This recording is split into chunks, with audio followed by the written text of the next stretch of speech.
to lang sound.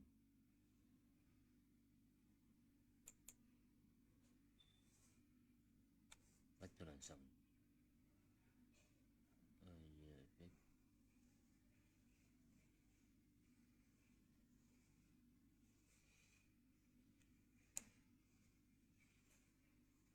Ba't to lang sound?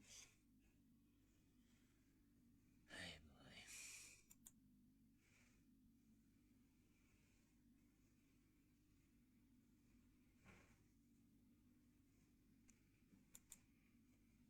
Something wrong about your Christian life. Kasabi na bakit na po natin yan, no? When you go to your house sa Pilipinas, nagbakasyon po kayo, normally nagsiselebrate po sila dyan, nag-iinuman, nagka-party, kung ano mga ginagawa po nila. But every time you go home, people really become quiet, no? They are very sensitive sa kanilang mga movement because they know na exisitay mo sila. That is a unique identity. No? Naalala ko minsan, yung magulang ni Irene during that time when still kami nasa early pa lang yung aming marriage. Yung magulang ni Irene, na tatang Sasima, they have a image ng Santo Niño. Santo Niño at sa San Pedro. Kasi San Pedro kasi yung sa San Juan, sa Pampanga, na sineselebrate po nila. San Juan, San Juan ano. So every time we go home, ang ginagawa po nila ng matanda, they hide the Santo Niño, the image. They hide it because alam nila na we will not agree for that kind of a practice. That is unique, no? Unique identity. Pero kung walang nangyayari, walang pagbabago, every time you go for vacation, every time you go to your workplace, sa work area po ninyo, and it seems still the same. People, making a bully, mocking, telling, chismis, etc. As if talagang wala ka doon. Na parang hindi ka sinisino. Meaning you lost your identity. Dapat po meron po tayong ganun. Because one of the character of a great leader, sinabi na nga po natin yan, di ba? Yung kanyang image, no? Sabi po doon yung character po ng God. Dapat nakikita po sa bawat sa po sa atin. Kaya let us always assess ourselves. Magkaroon tayo ng assessment. Magkaroon tayo ng leveling. Nasaan ba ako? Ako ba ay nakikitaan ng bawat kapatid po natin, ano pamilya po natin? If that will be the case, meaning that you are serving your purpose or your unique identity, yung pinakatag po natin na bilang Christian. Kaya minsan pag nakapanginig po kayo, masakit po yun. No? Christian pa man din yan, but still the same life. That is really a hurtful word. Napaka-painful word po niyan. Meaning that no one can see the changes in your life. And you have to question yourself. No? Sapagkat naniniwala po kami, naniniwala tayo, no? If you have the power of the Holy Spirit, it can really change your life. Dapat po yun, makita po natin. Again, let us always put our new ID as a Christians, a follower of Christ. Dapat makita po sa bawat buhay po natin po yan. In your idea, what is the unique purpose of God in your life? Again, I need one to answer. Anong purpose ng bansa yung sa inyo pong unique purpose ng Panginoon sa bansa natin?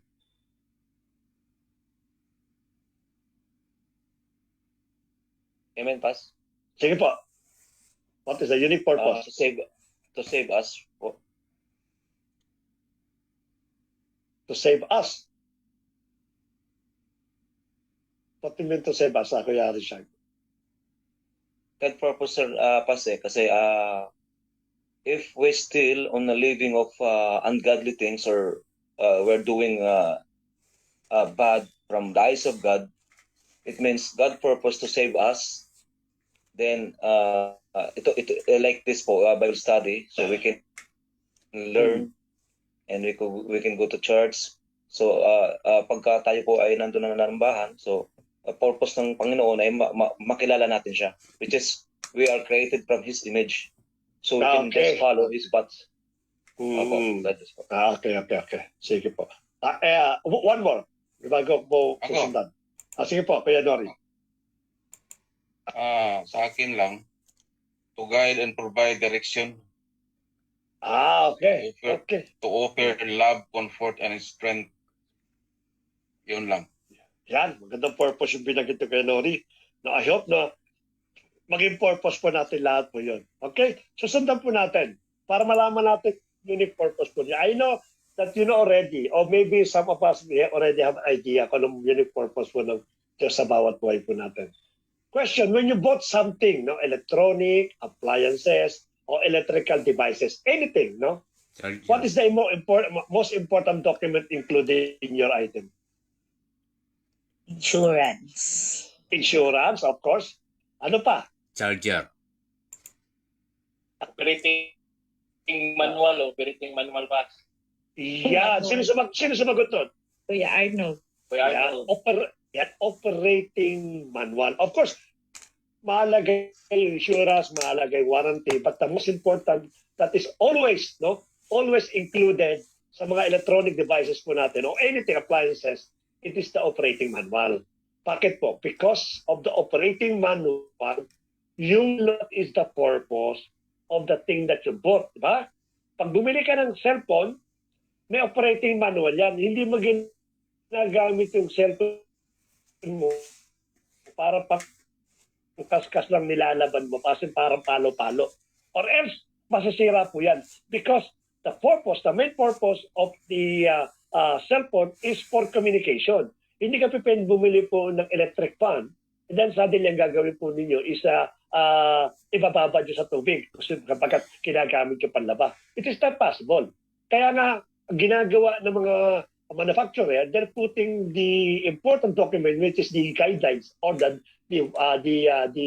operating manual, operating instruction manual in order for you to know and to maximize yung gamit po ng purpose po ninyo. Right? Yung unique purpose po. Kaya sabi ko, in specific purpose, kaya nilalagay po nila yung manual. So in short po, kung ganun po ang purpose natin, each one of us a unique design manual to function according to our inventor. Meron tayong manual. The moment we never follow this function or this manual, our life becomes dysfunctional.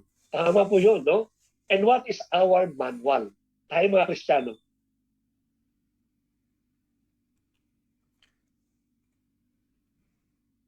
What is our manual? Holy Bible. The Bible. Bible. The Bible. Tama, di ba? Kaya kung hindi mo mababasa yung Bible, definitely dysfunctional po tayo. Kaya maraming Kristiyano, they are living a life in a dysfunctional manner. Why? Because they don't know the manual. Kaya let us always go back to the Bible. Na napakahalaga po yan. Sapagkat sa magitan po ng Bible, we identify our unique identity, makikita po ng bawat sa atin po doon. Kaya marami po ngayon ng cardinal. Bakit po? Because they're thinking that yung ginagawa po ng iba is also possible for them. Anyway, mahal ka naman siya. God is love. Kahit kapwa kami lalaki, okay lang yun. Because God is love. No?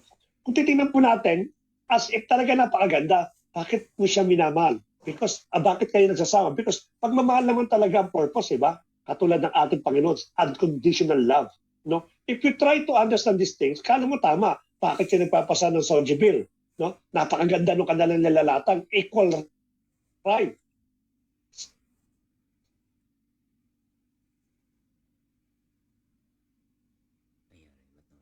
Rights of this LGBTQ community, it's to be equal rights with those man and woman, which is tama nga naman. No? But behind that kind of yung kanilang nilalaban, no, there's something against the Bible. And that is dysfunctional purpose. Kaya mali po. Kaya dapat po lagi natin binibigay o lagi tayo nagbabasa po ng Bible sapagkat that is our manual. That is the design manual for each every one of us. It's really encouraging. When you read, for example, when God come here, He wants to put a life to the fullest. No, that is your manual. Ang sabi ng ating Panginoon, ask in my name, the name of the Lord Jesus Christ, the Father will give it to you. That's our manual. Na nakikita po natin ngayon yung unique purpose po natin. No, sabi ito, pag may sakit, you go there, pray sila, patungo mo sila na nga. That is our manual, the unique purpose po, a unique identity ng bawat isa po sa atin. Again, it will go back again sa ating pong Bible. Sundan po natin. Knowing your true identity, mostly costly. Hindi po yan unos-unos. I remember when David is about to offer nung handog, no? Nung offering sa ating pong Diyos. Ang sabi po ng may-ari po ng lupa, you can have all this free, no? If you want, because I really respect you as the king of Israel. Kilala niya si David, eh. But ang sabi doon, I will not worship, I will not praise the Lord, but cost me nothing. No, kinakailangan meron pong cost yan. No, kasama po sa pagiging leader, yung mga bagay na magkakaroon po ng cost sa bawat sa po sa atin. Hindi po libre. Katulad ng mga nauna po, ng mga disciple, apostle ng ating Panginoon, it cost their life. But right now, hindi naman buhay ang kinukuha sa atin. No? I'm not saying that you have to give your life in order to know your true identity. The Bible is very clear in Matthew 16:24-26 that we must take up our cross daily, and what is cross means. Ano ba ibig sabihin po ng cross na binabanggit dito? In order to become not only a disciple of our Lord, in order to become an image of the living God, in order to become a leader like the Lord Jesus Christ, ang sabi niya, take up your cross daily. But the question is, what is the cross that I need to take up daily? Ano po ba ibig sabihin po niyan? Jesus learned his purpose. He paid by Salvation. his own life. Na again, ulitin po natin, it is a past purpose. Ang sabi nga po niya sa Gethsemane, not my will, Father, but your will be done. Because that is my purpose. Yan ang pinakano po doon. When apostles acknowledge their calling, they also dearly paid by their life. Life din po yan. Basta pinag-uusapan na po rito life, no? At ang pinakano po doon. Kaya ang sabi ni Pablo, for me to live is Christ and to die is gain. Sapagkat napakalaga po, no? Even will cost of our life in order to become a follower of Lord Jesus Christ. Why not, di ba? But right now, because of this sacrificial life of the apostles, hindi na po natin nararanasan po yun. But of course, there is still a cost to be paid sa pagiging leader po natin. The only failure for a predestined victorious Christian, tayo po yun, no? When we talk about predestined, it means when we accepted the Lord Jesus Christ, He already rewrite, nirewrote po na ng ating pong Panginoon, yung ating pong buhay. At ginawa po tayo mga victory, naka-predestined na po tayo. You are going to become a mighty warrior. You are going to become an effective leader. Your life will be to the fullest ng glory ng ating pong Panginoon. That is your call. That is your predestination. But the only problem is to turn their back from their calling. Maraming reason yan kung bakit nagkakaroon ng turn their back for their calling. Kaya nga the next question is, what do you think is the main reason of a believer to refuse of their calling? Sa palagay po ninyo, ano po? Based sa mga naobserbahan po nyo, o sa mga nalalaman po nyo, sa napapanood nyo, what is the main reason of a believer to refuse of their calling? Kasi lahat tayo may calling to become leader. Because of greater responsibility. Because afraid of greater responsibility. Takot sa responsibility, no? Because of pride. Buburainan niya. Ano pa po? Tama po yan. Agree po ako dyan, Ate Ron. Because of pride. Because of pride. Of course, nandun din yan.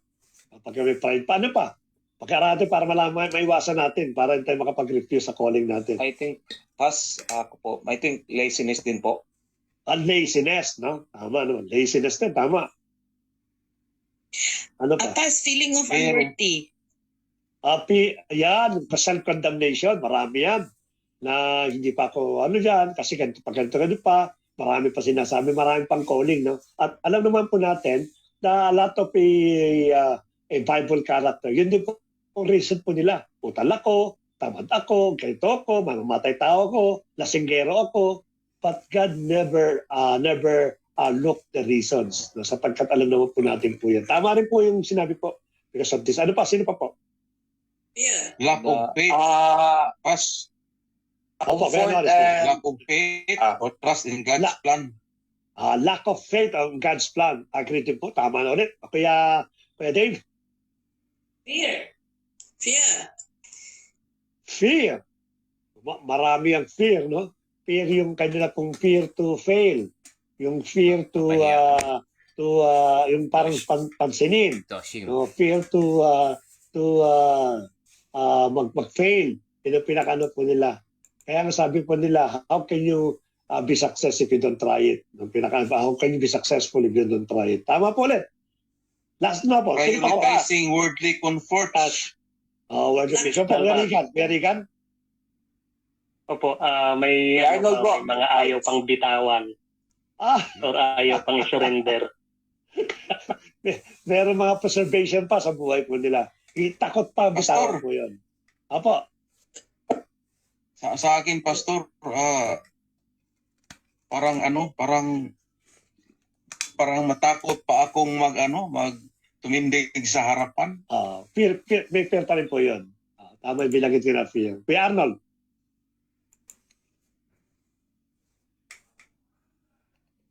Wala si Kuya Arnold. Wala sa sa comfort and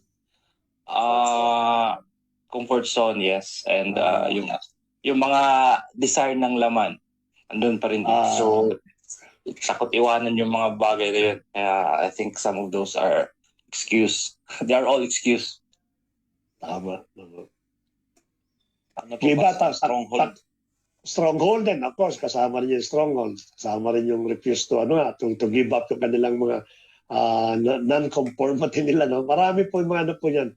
Mostly po kasi, ito po yung mga nagbibigay ng joy, nagbibigay ng happiness sa mga taong ito. Kaya nga sabi natin, knowing your true identity, mostly is costly po yan. The most important po yung time, no? Nilanako po yun. Hindi naman ninakaw. Sabi, mababawasan po yung time. Yung social media, mawawala po yan. Of course, yung mga party, yung mga vices, mawawala po yan. That is really costly. But kaya nga, ang sabi natin lagi, na yung kasing calling, it is very rewarding. Napakataas po ng rewarding. So kung mataas po yung reward, definitely, mas malaki po yung demands sa bawat isa po sa atin. Sabi nga dito, grace is not cheap. If you want to, naalala ko yung grace na tinuro ni Pastora nung walang Friday.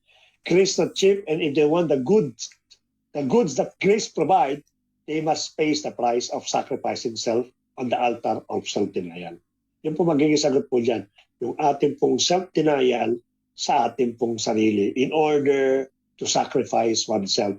Sabi nga, the highest form of praise and worship is the sacrificial praise and sacrificial offering. Sapagkat during that time, ating time na talaga naman kung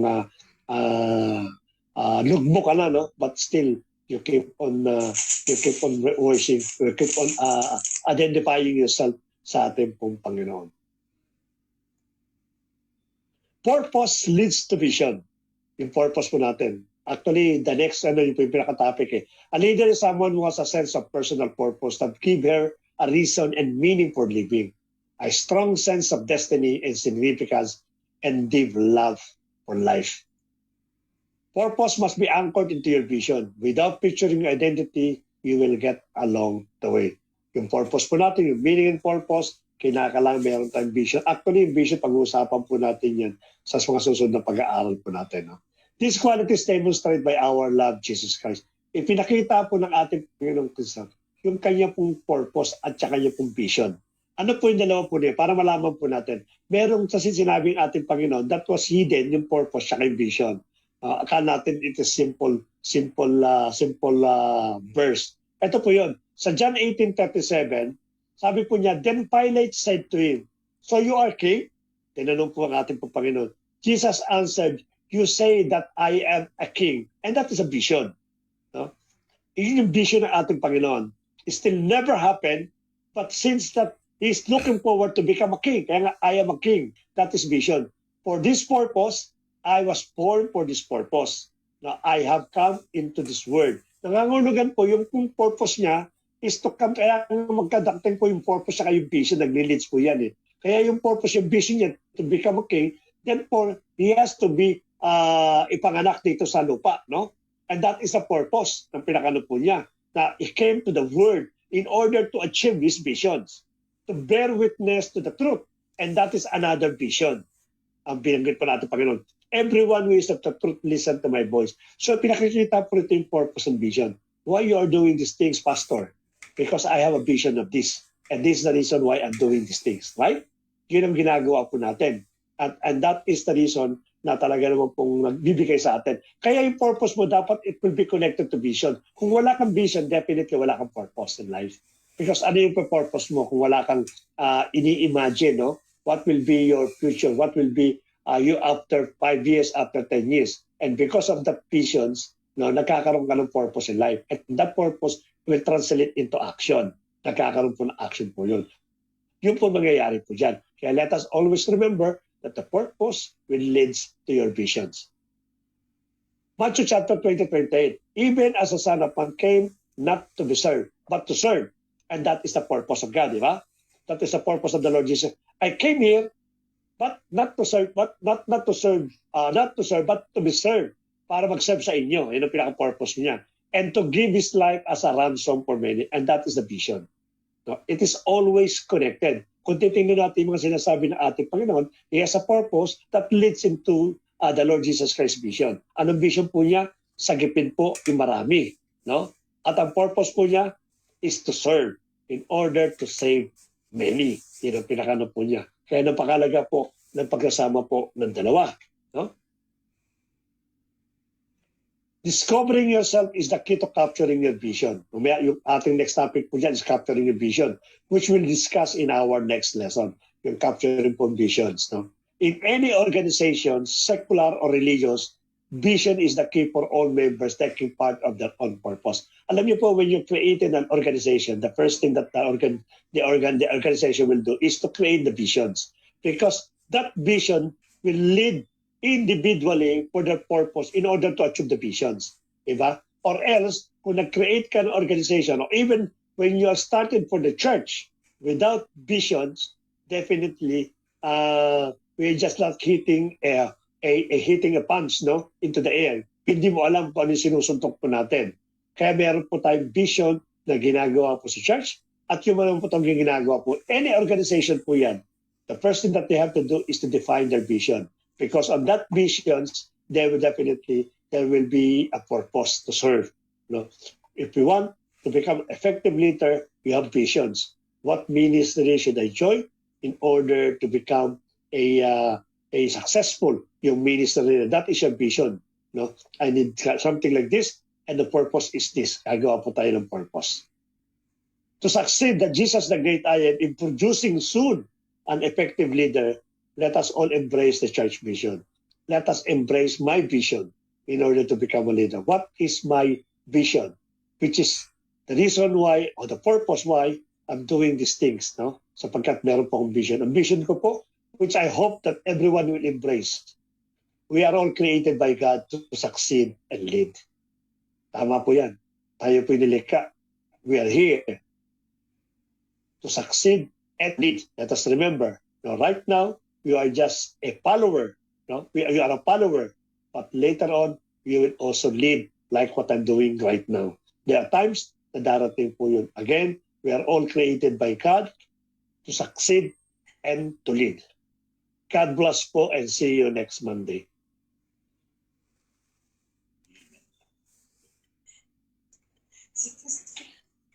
Okay, maraming salamat po, Pastor Bernard, sa... It's okay, they can hear me. Salamat po, Pastor Bernard, sa napakagandang Bible study. Indeed, knowing our identity in Christ, our purpose at yung mission na para tayo makapag-lead.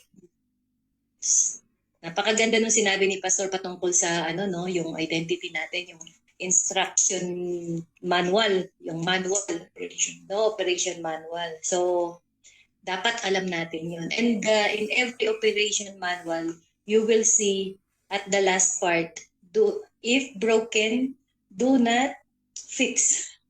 No? Or dapat do not try to fix. Try to fix it. Bring it to the authorized yung repair or yung ganon. Bakit po? Kasi nga mawawala yung warranty. Wag mo daw pakialaman. Kasi saan mo siya dadalhin? Dun sa original na manufacturer. Kasi siya yung may alam ng pagka-create nun. Pag dinala mo sa iba, masisira. No? Masisira siya. Parang ganyan tayo bilang tao. Imbes na sa Lord tayo babalik tayo dun sa manual, sa Bible, pupunta tayo sa doktor, psychologist, pupunta tayo sa therapist, pupunta tayo sa alak, pupunta tayo sa party, no? Or pupunta tayo as meron sinasabi, solitary place. Mag-unwind muna ako, magso-soul searching muna ako. Ay ginagawa ng mga tao. No? Na imbes na ma-redirect or maayos yung pagkasira ng pagkatao niya, ay lalong nagiging worse kasi dinadala natin sa wrong na manufacturer or yung repair shop, no? Dinadala natin kung saan. So kaya importante po yun, kaya nawawala yung validity ng warranty kapag ginawa natin to. So punta po tayo sa Bible para maayos tayo, ma-fix tayo, malaman natin kung paano tayo dapat magpa-function according to the creation at purpose ng ating Panginoon sa buhay natin. Yan. So if you have questions, you can raise your questions. Also, Daddy, maybe you can post your question kung meron man. Sorry po, I haven't heard everything Pastor thought tonight. But hopefully I can catch up. Okay, first question. Wala po bang mga suggestion? Wala? Okay, let me read the first question. How you compare yourself to angelic being who also created by God? Okay, how can you compare yourself to the angels? No? As simple as that. That is the question. Paano niyo po daw maiko-compare yung sarili niyo sa mga angels? Asa ko, may answer ako dyan. Yeah, sige. This was related to your teaching last time about angels. Angel cannot be compared to me because I am higher being than her. We are both created by God, but I have the inheritance of my God. And I have the identity of Lord Jesus Christ, so the angel will bow down unto me. I am not belittling the angel, but I know for sure that I am greater than the angel because I have the inheritance of the Lord Jesus Christ. Amen. Tama po. Amen. See po, no, yung mga angels, they are our guard. Diba? Yung nga, merong guardian angel. Guard na. Ano yung guard mataas sa amo? Hindi naman, di ba? So, napakasimple. And also, one time I have corrected one of the churches. They make a song, composed a song. Tagalog, it's a Tagalog song. It says, Angel, angel, gusto kong maging angel. So, if Kuya Ems is here, Kuya Jay, okay, because Kuya Jay know that song because he was part of that church before. So I have corrected. So happened when I comment on the it was posted in the Facebook. Then I said something wrong with the song. So they sent me a personal message, sending me the verses that when you die you become like an angel. I said this doesn't pertain on the level of the angel that the angels are higher. That's why you wanted to become an angel. No, this becomes as the gender because there's no gender when you become an angel. That's why you are not into marriage because the topic is about when the widow who gets married with all the brothers, 7 brothers. So the question, when she die, who will be her husband when she die in heaven? So, ang tanong, di ba, sagot ng Lord, no one, because you will become like an angel. So that is the thing. Angels, we are higher than the angels. Actually, they are our guardians, and we can summon the angel. No, we can summon them to ask Jesus to summon the angel for as a protection for us or to fight for us in the battle. Okay, so yun po. Anyone who wants to add? Ako po. Sige po. Okay, angel is a messenger. Messenger only for individual or parts of groups. But we people or we children of God, we give an instruction to preach the word or to our commission to spread the word to all people, baptizing them in the name of the Father and the Holy in the name of the Father, the Son, and the Holy Spirit. Kumbaga, all people binigay yung title of authority na i-spread talaga maging dito testimony para sa word niya. Yun lang po. Okay. Okay, so salamat we po.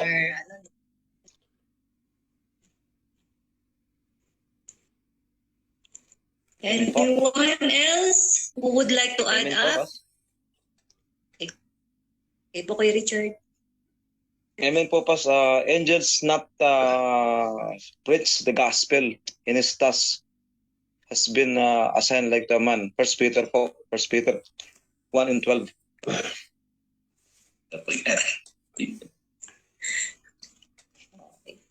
Yeah. Thank you. Okay. Thank you po. Salamat po. Ang angel ay may isang kamatayan lang. Ba't tayo ay may pangalawang buhay? Tama nga naman. Isang kamatayan, tayo may panibagong buhay.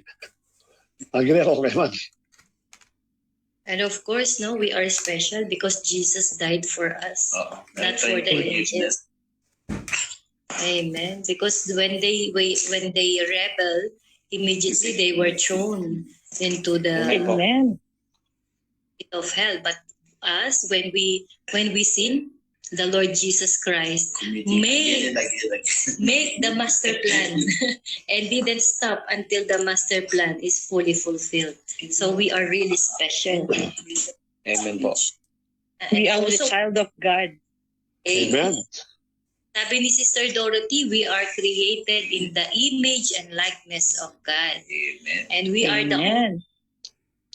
only human being. The human being has the authority not only on the spiritual realm but here on earth. The angel doesn't have the authority to perform here to dominion on earth, but we have both. We have both the authority here on earth and on the spiritual realm. Okay. So that's how special we are in the sight of the Lord. Kaya nga sabi niya, we are the apple of Him. Okay? Daddy, you want to add up? Hindi, may nakataas ang kamay eh. Oh, well, nothing. No one. Kuya Richard. Si Kuya Richard, nakataas eh. Tapos na si Kuya Richard. Opo, Wala. tapos na po, Pas. Tapos na ba? Pababa mo na. Opo. Sige. Okay. Actually, for me, there is no such comparison. Kaya lang, in order to expound, because both is created by God, but definitely it is a different entity. The other one, there is no human flesh like us, and they are spiritual beings, no? And God served for the individual. Ang pinakano po doon. Ang maganda kasi rito lang, gusto ko lang yung tinuro natin, no? We are created according to the image of God and to His likeness. Yun ang ano yan? Yung kasi maganda. Yung kasi maganda ron, no? The angels not created according to the image and likeness of God. Kaya napaka-special po natin talaga na I hope na mas maging ito ay maging rema sa bawat sa po sa atin. That Pas, mamaya na yan, Pas. angel is beyond us is beyond comparable. Sabi nga nila ang human being daw, it is a priceless. Kung tutusin talaga, bakit po priceless? Because it is the Lord Jesus Christ who gave up His life for us. Amen. Amen. Kaya po kung titignan po natin, wala namang comparison. But just for the sake of discussion lang po yung ginawa natin. Okay po, yun lang po. Okay. Amen. And Isa lang also, yan, isa lang. Daddy, and also for us to know that angels are not worth of our worship. They are Yeah. no only God. We are only due to respect and honor only our Almighty God. We should not give the worship, the praises to angels, to whatever spiritual beings. Only to Tama. God. Yeah. Angel does not preach the gospel. Yeah. Mm-mm. So do we have another question, Daddy, or that's No, the only- that is the only one question. Okay. So the question here, do you know now your identity in Christ? Ako, long time back. Amen. Amen. Amen. So be called to preach the gospel. Okay. We cannot find a ministry Bible, a ministry of intercessor. But we supposed to be all interceding because this is a matter for us to pray. When we pray, the Holy Spirit will show us, will guide us who the Father is, who the Son is, and who the Holy Spirit is. And then as we read the Bible, our manual, we deepen in understanding who we are in the presence of the Lord Jesus Christ. Amen. Amen po. All of our fears, all of our incapability, no, yung mga fear natin na ayoko kong maglingkod kasi baka mapahiya lang ako, ayoko pa, di kaya, ganito, ganyan. But as we deepen our knowledge in the Word of God and as we deepen our time in prayer, then all of these things will become easy. We keep on saying it's not easy, no? But for me, I love to say it's doable. Because when you say it's hard, it becomes hard because your mind will instruct you that it is really difficult to do. But when you keep on declaring it is doable because of the grace of the Lord Jesus Christ, then everything will be possible. And also declare the word of God, no? What is impossible to man, to God, it is possible. So it is not because of our own capability, not our own might by power, but by the Spirit of God. Continually declare this. So Amen. we will completely rely on the finished work of our Lord Jesus Christ. Ephesians 1. Okay? And also, Sister Dorothy Sosa. to focus on our vision, because we know that as what Pastor Bernard before was teaching us, conscious mind and subconscious mind. 10% of our conscious mind, which is us ourselves, will be the one that will transform our character, but 90% is the subconscious. So in our daily activity, whatever we hear, whatever we listen, whatever we see, we have to continuously declaring, focusing on what is godly. Because even if you say that I will just go, but I will not listen to the worldly music, but subconscious mind will actually absorb it.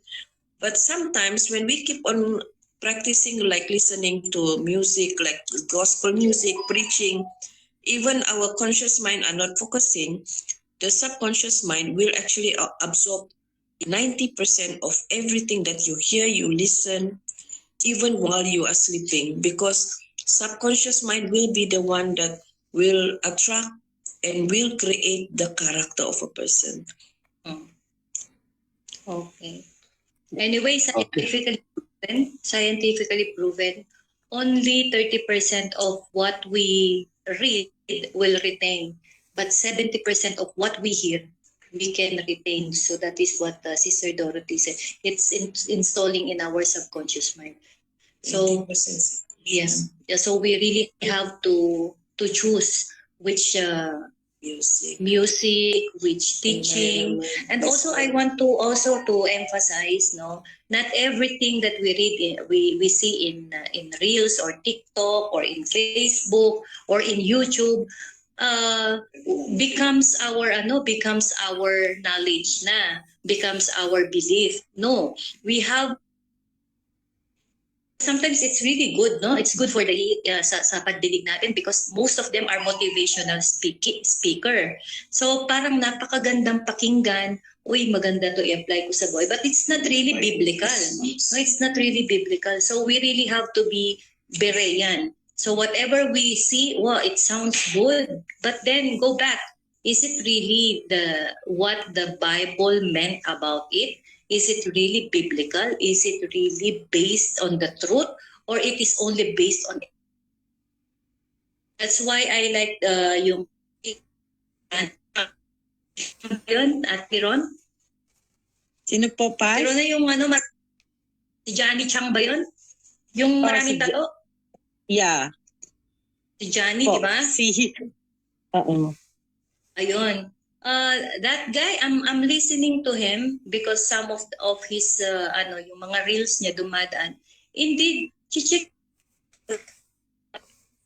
Marami din akong napapanood, but most of them talagang hindi tumutugma. So hindi po lahat ng ating napapanood ay hindi ko po kayo binabawalan. You can share it in your own account, no, yung mga Facebook account nyo, share nyo po, i-share nyo, no? Because that is your own belief. Kasi when we share in our GC or in our JPGIA page, people will think that this is our belief, no? Hindi po dapat ganun. Pag-aralan po natin kung ano yung mga pinupost natin. Hindi po lahat na nakita natin post tayo ng post. Okay? Aral na aral. Kaya po tayo nagba-Bible study, no? Maganda po itong ginagawa natin. So we become like a Berean. Hindi po tayo madaling ma-persuade ng mga magagandang pananalita. Because kaya nga sabi po ni Pablo, di ba? I did not come with an eloquent words. But the kingdom of God is not about talk, but about the power of God. So kung nakikita natin, puro daldal na parang si Joel Austin, no? Malumanay, laging nakasmile. Pero kung titingnan mo, hindi na biblical yung tinuturo niya. It's all about prosperity, all about grace, without any righteousness. Wala na doon. Yung pursuing righteousness. So ingat po tayo, no? Hindi po lahat dapat pinupost natin.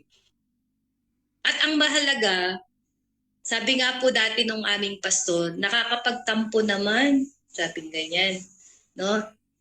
Hiramin ko yung salita niya, no? Ang sabi niya, nakakapagtampo naman yung mga post ng ibang mga church na ipopost nyo, pero yung mga messages natin, hindi nyo pinopost. Diba? Parang ibig bang sabihin, mas pinaniniwalaan nyo yung turo nila kesa sa amin. O, so yun po. Sige, Daddy, meron ka pa sasabihin? Wala na po. Okay.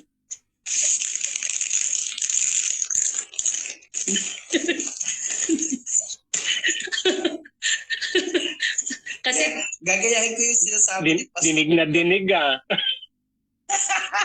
Share ko lang din yung sinasabi ni Pastora. Yung iba sa atin, buti pa yung post, Christian. Pero yung live, hindi. Yung post lang ang Christian. Or yung Facebook lang daw yung Christian. Pero yung live, hindi. Oo. Yung Facebook lang din mapupunta sa langit, Kuya Dave. Tama, no, sa Facebook, no, puro actually may sinabihan ako sabi ko mabuti pa yung my day mo biblical, no, Kristiyano, pero ikaw hindi. Tapos may mga kapatid po tayo na talagang mga TikToks nila, sabi. Kasi kami po, hindi na namin kailangan kayong puntahan sa mga bahay ninyo. We don't have to visit you in your workplace, in your house. No, we don't have to monitor you. All we have to do is go to your Facebook, go to your to your TikTok account, to go to your Reels. Malalaman na po namin kung ikaw ba ay walking in the spirit na or still walking in the flesh? Yun po yun, no? Madali yun. Maganda nga din yung social media, napaka-helpful. At malalaman din natin if you are already deep in the Word of God. Post mo, hindi ka pulot lang ng pulot eh. No? At ipopost mo ng ipopost. You will really have to check if what you heard from this one is indeed true. May mga post naman talagang maganda. No? Hindi naman po natin binabaliwala. Let us all be careful. At sa huling panahon, sabi nga po, maraming darating na mga bula ang propeta at mga bula ang mga ngaral. So baka po daw tayo hanggat maaari ay ililigaw tayo. So pa tayo maliligaw pag hindi tayo naging deepen. Kaya maraming salamat kay Pastor Bernard sa katyagaan niya sa pagtuturo sa atin. Ano po? Okay. Sino pang merong... Amen po, pa.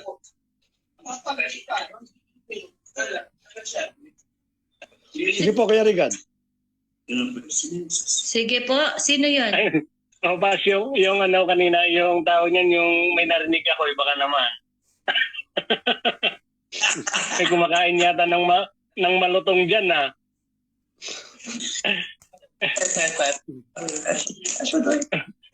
Ay, hindi po, Pas. Yung ano kanina, naalala ko lang, parang napagandang maging self-evaluation natin yung yung dominion kanina, yung maging dominant. Makikita sa sarili mo yung yung tawag yan, yung pagiging kung sino ka. Halimbawa, yung sabi nyo kanina, di ba, pag nandun ka sa dun sa circular ng circle of friends mo or family, diba, nagsisimba tayo, nagba-Bible study, nagpi-prayer meeting. Tapos pag nandun ka sa circle of friends mo, wala kang tawag niyan, walang mapagkilanlan sa'yo kung sino ka ba talaga, kung party ka nila or part ka ng pagiging Kristiyano. Po. So dapat talaga maging yung sabi ng kanina, yung dominion, dapat yun maging doon pa lang sa pagiging natin, makikitaan na tayo kung magiging dominante ba tayo sa pagiging Kristiyano natin. Baka mamaya tangay din pala nila tayo. Yung kung ano yung action nila, yun din action natin sa labas. So tama po yung kanina yung sabi doon na maging dominion. Kaya Regan, guard your identity. Kuya Regan, kaya dapat may identity. Guard your identity. Kailangan ikaw ang tayo man sa sarili natin, tayo lang din naman makakilala sa sarili natin. Kung paano natin i-grade or paano natin i-evaluate. Amen. Tapos naalala ko yung Pas dati, nung nagra-rides pa ako nakasali pa ako sa motorcycle sa Kuwait dati. Ang kasi namin is, tawag nito, ang motto is, tawag nito, born to ride, ride to live. Parang yun yung namin dati. So, parang nabuhay ka para magsaya, tapos magsaya ka para mabuhay, parang ganun dati, which is mali.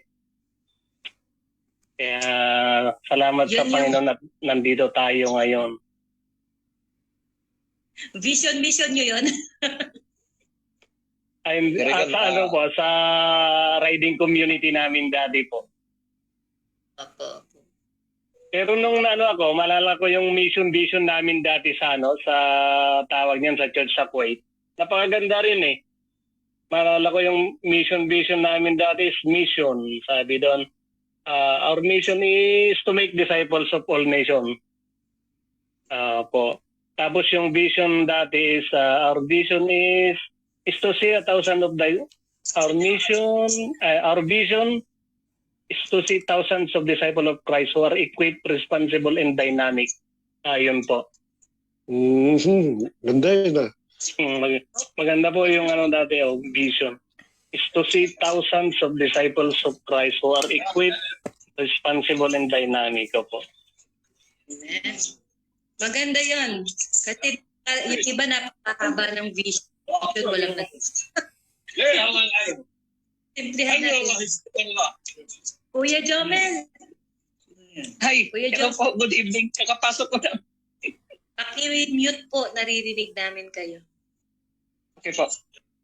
Okay. Kaya yung Sige. purpose, ano Okay, yung Papas. purpose dapat natin eh. Hindi nasali yung ano eh. Isingit ko sana yung purpose kanina yung sa Great Commission.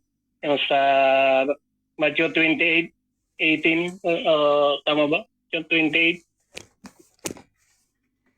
Yung sa Great Commission para doon sa purpose natin. Kasi isang purpose din natin yun, Pas, di ba?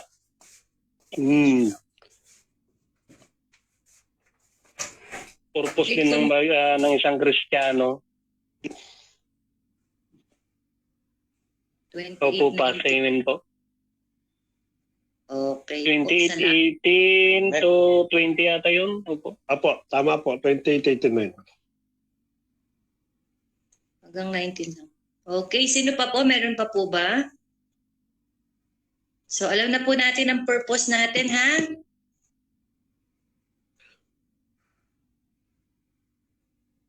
Alam na po ba natin ang purpose natin, mga kapatid? Amen. Amen, Pas. Amen po.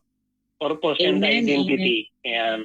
Amen. So, hindi po Hindi makalimutan. Hindi po tayo manatiling baby Christian, ha? At saka mga carnal na Christian.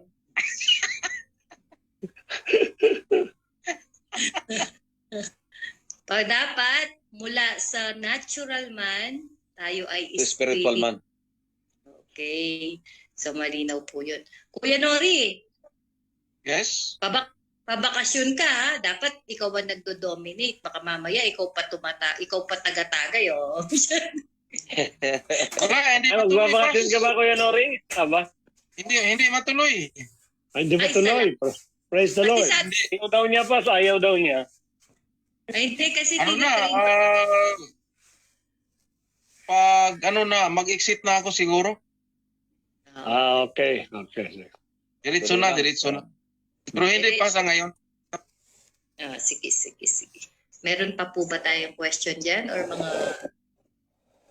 additional comment, suggestion? Do you want to add any information? Kalas? Okay, let's close it na. Kasi hindi pa po Pas, meron na pa akong meron kasi tayong naka-join ngayon na si Ate Mikey. Ano nakita ko nga? Sino yun? Opo, pwede po ba natin siya? Pero ligtas na po siya, nasa embassy na po siya. Pwede po natin siya i-pray para maging maayos po ang kanyang this morning po ay tumanggap siya sa Panginoon na pinanalangin natin po sa online. At sobra po ang iyak niya. Sabi ko, sige, at sasamahan ka namin sa prayer ng aming mga pastor and then doon mo mapifeel. So, iyak po siya ng iyak this morning. So, siya ang nag-suggest na meron po ba kayong ganito, kuya? I said, meron po kami yan. Tinawag ka ng Panginoon. Gusto niya mag-join ng Bible study, which is meron tayo. So, doon po nag-join po siya sa atin. May naka-join nga. Paano pong, matanong ko lang po Ate Mike, ano po yung case po niya?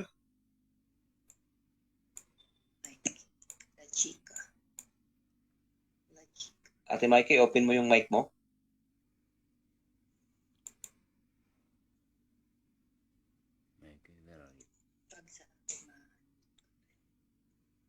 Palagay ko pa. Balik Kuya Richard, ano po yan? Tumakas po siya. Opo, Pas, kasi po yung kanyang amon lalaki. Basta, alam mo na po natin yan. Opo. Nasaan po siya? Sa Bahay Kalinga? Sa passport? Sa Opo, embassy? sa ngayon po. Nasa Bahay Bahay Kalinga na Kalinga. po siya. And then, we decide ni Chef na dadalhin po siya ng mga kahit pagkain and then, kasi wala po sa lahat walang damit. I mean, yun lang. So, pinagbawalan po siya ng leader na sa So, wala po tayong magawa na tulong kundi pag-pray siya. Opo, kasi hindi pwedeng dala ng pagkain niya, Kuya Richard. Hindi yan tatanggapin. Opo, bawal po daw, bawal. Opo, bawal po. So, Sige. ngayon ng umaga, gusto ko tawagan si Kuya Manny, pero paano? Pero nandun na po siya sa Sige, palagay ko, nadinig kayo ni Kuya Manny. Nagawa ng paraan yan. Hihingi siguro sa yung mobile number niya. Tsaka yung agency. Kuya, Palagay ko, ikaw naman. Opo, Kuya Manny. Kuya Richard, pakibigay mo sa akin, paki-screenshot mo yung Facebook account niya, profile account niya, paki-send sa akin na makausap ko. Oo, Kuya. Opo, God bless po. Opo. Mamay, palagay ko ikaw na mag-close. Ipag-pray mo si Ate Mikey. Okay, close po natin. Hallelujah. Father God in heaven, we thank you for this opportunity to learn more on how to become a good disciple. Indeed, O Lord, we believe that we are all called to become your minister, to become your disciple, to be successful and to lead according to your will and your purposes. Lord, as we study, help us to deepen in our faith, in our knowledge of your words, O Lord God. And may we always be led by the Holy Spirit, that as we lead, we continually be called by the grace that you have given us, O Lord God. Thank you for this wonderful night, O God, for giving us our Pastor Bernard, for his continuous resilience and a passion to teach us, Panginoon, according to your word. Lord, we are envisioning this church, Jesus the Great I Am, to become a mega church, O Lord God, not because Yes, O Lord. Yes, Lord. Amen. Amen. desire to be famous, but because we want you to become famous, O Lord, in this kingdom, O Lord, in the name of Jesus. Hallelujah. We are envisioning that every member of this church will become a disciple, will become a leader, will become a source of blessing to everyone, O Lord God, that everyone will be given the special gift coming from the Holy Spirit to perform, Yes, Lord. spread your Yes, Lord. gospel in the mighty name of Jesus. Lord, hallelujah. May we illuminate you in our life, Lord. Hallelujah. Lord, we also pray for Ate Mikey na nasa bahay kalinga po ngayon, O God. Ikaw po, Jesus Christ, power and grace. Indeed, O Lord, hindi po huli ang lahat. Meron ka pong purpose, naniniwala kami sa iyong salita sa Romans 8:28, na ang lahat ng bagay ay pinaglalakip mo para Yes, sa Lord. kabutihan ng mga taong tinawag mo at mga taong nagmamahal sa iyo. Lord, hindi po aksidente na na-meet nila Kuya Richard, ni Chef, si Ate Mikey, at siya po ay naipag-pray. At kung ano pa po ang pinagdadaanan niya sa mga oras na ito, hindi po namin alam ang tunay na dahilan ng kanyang pagtakas. But then, O Lord, naniniwala kami, Panginoon, ito po ay magiging bagong pintuan ng bagong opportunity para sa taong ito. At inililinya mo na, Panginoon, ang mga bagong plano Yes, mo Lord para Jesus. Amen. mo nga po sa iyong mga salita na maraming mga plano na namumuo sa puso ng mga tao, pero ang iyong plano, Panginoon, ang iyong purpose sa buhay namin ang siyang magtatagumpay at siyang Salamat po, Lord. Salamat po. sa bawat buhay namin. Lord, patatagin mo po, Panginoon, si Ate Mikey, kung ano man po, Panginoon, ang mga pinagdaanan niya. Nire-rebuke po namin the spirit of trauma, spirit of fear sa kanyang buhay, O Lord God. Yung spirit of resentment, we rebuke it in Jesus' name. Amen, O Lord. We release the spirit of peace, joy, and love, Panginoon. Maging yung spirit of trust sa Diyos na buhay ang siyang maghari. May the joy, Panginoon, universal na tinanggap niya kaninang umaga, ang siyang patuloy na mag-encapsulate sa kanya sa pamamagitan ng banal na espiritu, katatagan ng puso, Panginoon, ang siyang ipagkaloob mo. Lord, we believe you have already set a plan for her, Panginoon. Ang sabi mo nga, plano mo sa amin upang kami pagpalain, hindi kami i-harm, kundi magkaroon ng buhay na maganda. Naniniwala saan mo man siya dalhin, kung ibalik mo man siya dito sa Riyadh, O Lord God, alam ko, Panginoon, patuloy mo siyang sasamahan at kakatag, O Lord God. As she responded to your calling, alam ko, Lord, na aayusin mo ang lahat ng aspeto ng kanyang buhay at patuloy na pagagandahin ang kanyang kinabukasan, O Lord God. Maliban, Panginoon, sa mga physical blessing, higit po namin pinagpo-pray sa taong ito, yung spiritual blessing, yung relationship, Panginoon, sa iyo at yung pagkaunawa niya sa iyong mga salita, sapagkat ito ang tunay na yaman na meron kami sa aming mga puso. Lord, salamat, pagpapala, pag-iingat ang siyang ipagkaloob sa kanya. Lord, hipuin mo din, Panginoon, yung mga taong namamahala sa kanya doon sa polo, kung sino man, Panginoon, ang representative na nag-aasikaso ng kanyang process pa uwi. Lord, hipuin mo, magkaroon ng compassion tong taong ito at ma-process po ng mabilisan ang kanyang mga documents upang siya makauwi agad ng Pilipinas. Salamat po, Panginoon, muli sa aming pagtulog, pakaingatan mo kami, charge our guardian angels to guard us all day long, O God. In Jesus' name, may we have sweet and heavenly dreams sa gabing ito. Restore our strength, renew our youth as we work for tomorrow. May we glorify your name alone. Lord, thank you so much, O God. At sa lahat ng mga kapatiran, I speak blessing over them. I speak, Panginoon, joy and peace ang siyang patuloy na mag-aral. Panginoon, ito po ang aming panalangin. In Jesus' name. Amen. Amen. Amen. Amen. Amen. Picture po tayo. Salamat ulit, Ate Gemma. At nag-stay siya hanggang matapos ang BS natin. Okay po. Ate Gemma! Hello. Chibi! Kamusta? Yes po. Aba, nasa labas si Kuya Jomel, ah. Dito po ako sa labas. Opo. Yes. Pumunta po ako pa sa kasin ko. Okay. Nakasakyan ka na. Kaya nagkamaniho ka na eh. Sabi ng agent pass, na-process na raw ng ng company. So, yung yung yung plate, yung inintay po yung bank ng Alnajik para i-process yung plate. Kasi na-resolve na raw yung chassis number, something ganun. Pero pumunta po ako sa kasin ko kasi kanina pumunta ako sa polo, tapos nagdiretso ako sa kanila. Pauwi na po ako sa Dipas. Ingat mo kaya. Picture na, picture. Thank you, Pas. Amen. Isa pa daw, siya naka-off. Sandali. Okay. Sorry, wala akong video. Sige po. At yung walang video, wala nang ano. Ayan. Ayan. Ayan na. Yung nga ng konti. Ano ba yan?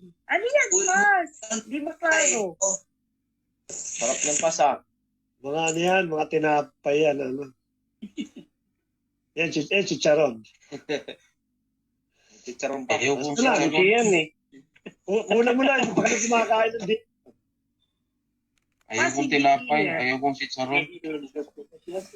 Bye-bye. Tapos na.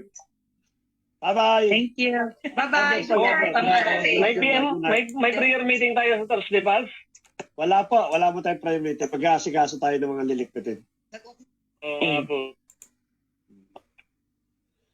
Bye-bye. God bless po. Good night. God bless po. Good night. Mag-review na lang po ulit ako. Si Jen. Kumusta po? Sige po. Bye-bye po. Bye. Okay, good night.